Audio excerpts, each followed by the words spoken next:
inmunitario. De ahí que cuando un niño no nace por cesárea, va a tener 1000 situaciones, tanto él como la mamá. Primero, no pasó por un canal vaginal.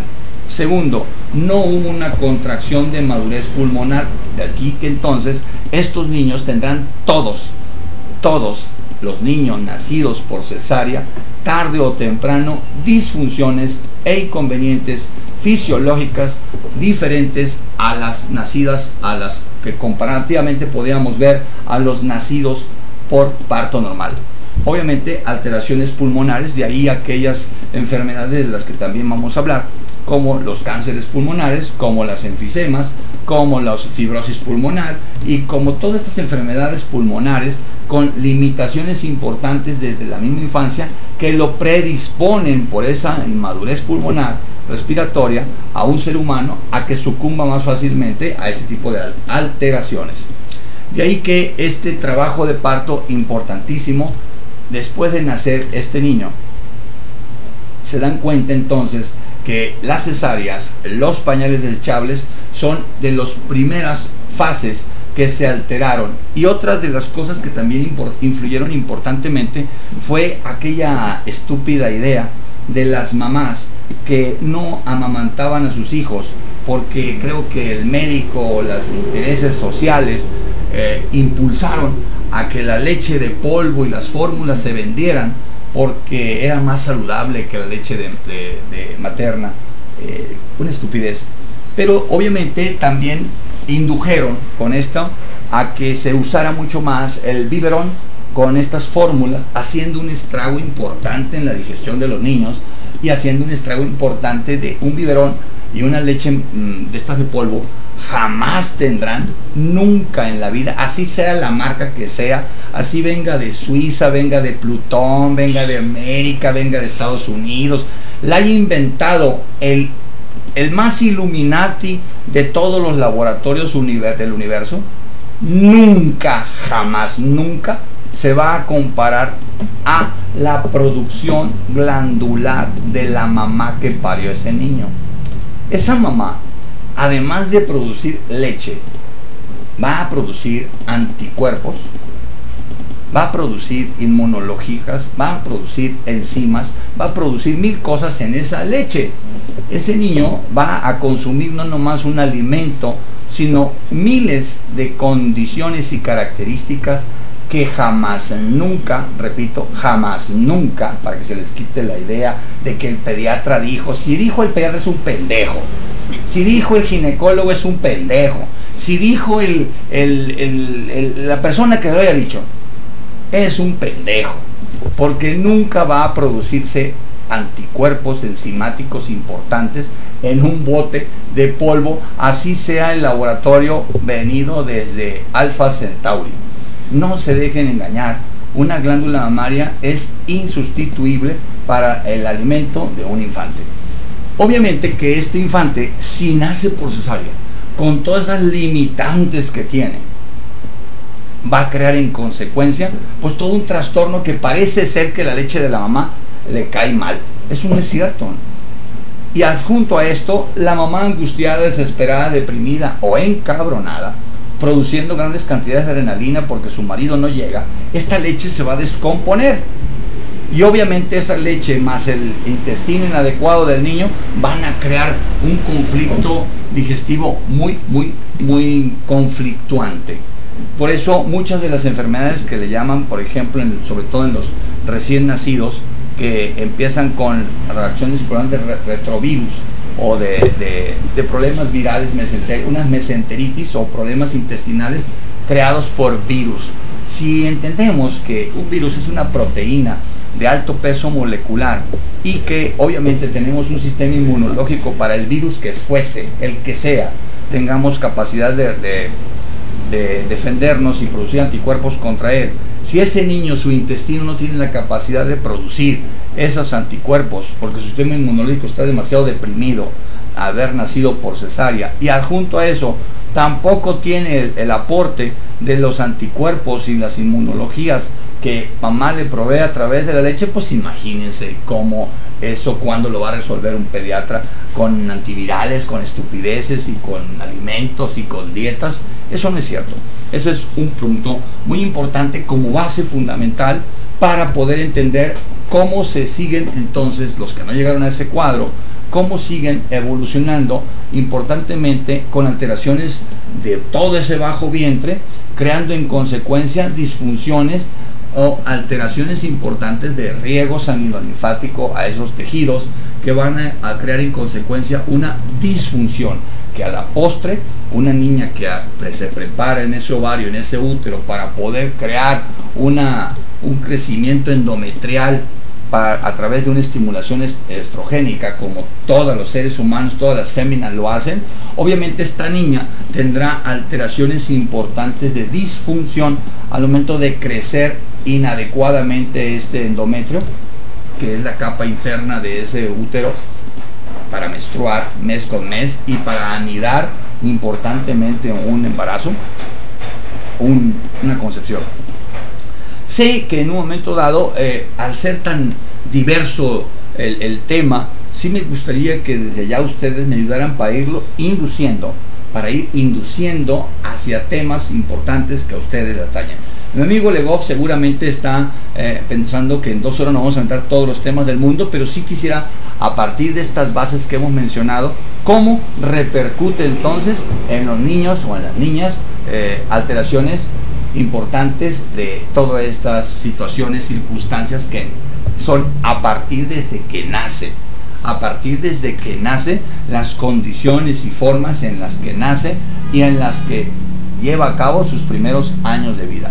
De ahí que es muy importante tomar en cuenta estas situaciones de los pañales, de las cesáreas y de la lactación vía glándula mamaria de la mamá.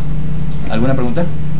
No, de momento no. Hay que invitar a nuestros amigos que participen a través de los messengers, cabina@solariumred.tv. Estamos ahorita en estos momentos al aire, también en Facebook y en Twitter. Y bueno, pues ahí están ya los productos del Dr. Taguara en pantalla, para que la gente los vea. Ok, bien, otra de las cosas importantes, si no tienen un tema, me gustaría empezar como los más comunes, como los que más suenan desde la perspectiva de todos ustedes, como lo que vamos a hablar de una miomatosis. ¿Le parece a mi amigo Legoff, que es el que pidió el tema? Vamos a hablar ahorita de una miomatosis, que es una de las enfermedades que más atañen a todas las féminas. ¿Qué es una miomatosis? ¿Qué es? Miomatosis. Miomas. Ok. Miomas. Un mioma es, miomatosis es la enfermedad que dice se hace miomas. Ok. ¿Sí es así? Ok. ¿Por qué hicieron alguna pregunta? No. Ah, pues es suya. Es mía. Ah, ok. Bien. Vamos a dibujar. Primero, se me acaban los colores. El azul, el rojo. Bien, quédeme. Primero vamos a entender cosas importantes tales como, ¿se alcanza a ver ahí? En la sí, pantalla? perfecto. Ok. Si tenemos aquí en este útero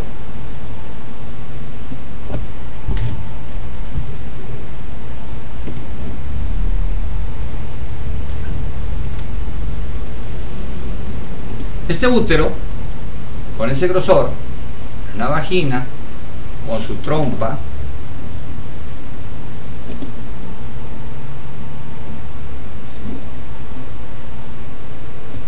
un ovario izquierdo y un ovario derecho. Dentro de él, decíamos, mes con mes, de acuerdo al ciclo, los primeros 14 días, el endometrio crece, que es la parte membranosa interna del útero, como nicho sanguíneo. Gracias a los estrógenos, crece en tamaño y forma para poder prepararse a que una ovulación de que se haya concebido o se haya embarazado en esta trompa esté listo para anidar a ese huevo fecundado.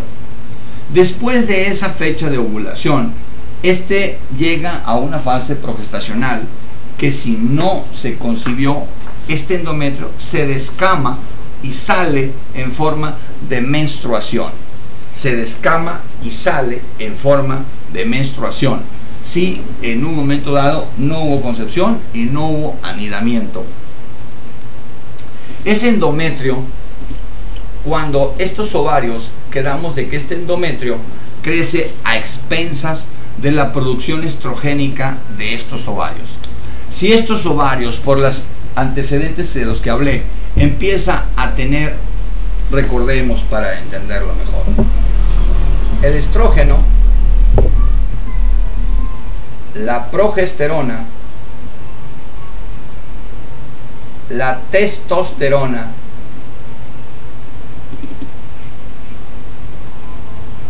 y los andrógenos, son 4 de las hormonas importantes que todos los seres humanos, a través de esas gónadas, ya sea ovarios o testículos, se producen. Los dos, tanto el testículo como el ovario, produce exactamente lo mismo, pero en cantidades diferentes, lo que nos hace diferentes en el género.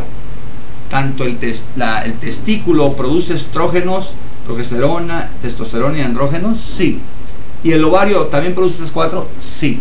La gran diferencia existe en la cantidad de producción que tiene cada uno de ellos.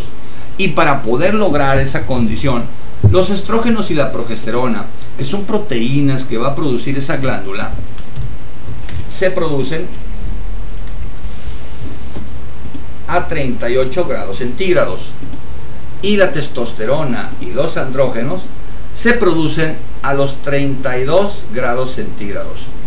Ahí es donde está la diferencia en la que una gónada interna como el ovario, que está de vecino a unos intestinos en un peritoneo en un promedio de 38 grados, es más fácil para ella producir estrógenos y progesterona que producir testosterona y andrógenos, que también produce en pequeñas cantidades cuando logra dentro de, gracias a este plexo, a un plexo ovárico sanguíneo, y gracias a un plexo linfático que se va a llamar plexo de Frankenhauser en las mujeres, es un plexo linfático o red linfática, va a crear en consecuencia importante temperatura de 32 grados o 35 grados en muy pocas ocasiones. Pero cuando las logra y las mantiene por mucho tiempo, entonces estas mujeres empiezan a producir lo que le llamamos hirsutismo o androgenismo en las mujeres. Estas que les salen bigotes, pelos, barbas, patillas, pelos en las areolas de las glándulas mamarias, y en la línea medial empieza a haber crecimiento de pelo mayor o al triángulo pubiano, que normalmente es mucho menos feminoide, con ese crecimiento pubiano. Y no nomás los pelos, sino también actitudes y acciones o corporales en las que una mujer, cuando tiene este tipo de problemas androgénicos, empieza a hacerlos antes de los 21 o 18 años. Esta niña normalmente no adopta la forma estrogénica que le va a dar esa función. Adopta espaldas más amplias, caderas menos breves. Estas chicas que no parecen tablas, no porque no tengan curvas, sus senos pueden ser enormes, pero sus caderas lisas o planas, no son voluminosas, porque estas caderas dependen mucho de la función estrogénica. De ahí que es importante para poder determinar cuáles son los tiempos en los desde cuando está este problema. Cuando tú ves una chica a los 20 años o a los 25 años y vas a verla con caderas muy breves y como hombre, obviamente aunque sea muy femenina, aunque sea muy mujer, me estoy hablando a la forma, con algunos rasgos masculinos, vamos a tener que este problema de sus ovarios y de sus suprarrenales van a haber iniciado desde muy temprana edad para poder crear estragos en la formación corporal. También hay mujeres con problemas androgénicos y de testosterona, pero posterior a su crecimiento. Estas mujeres sí lograron su forma estrogénica, sí lograron sus caderas, sí lograron sus cinturas breves, sí lograron sus espaldas angostas, sí lograron sus características femeninas muy marcadas en su cara.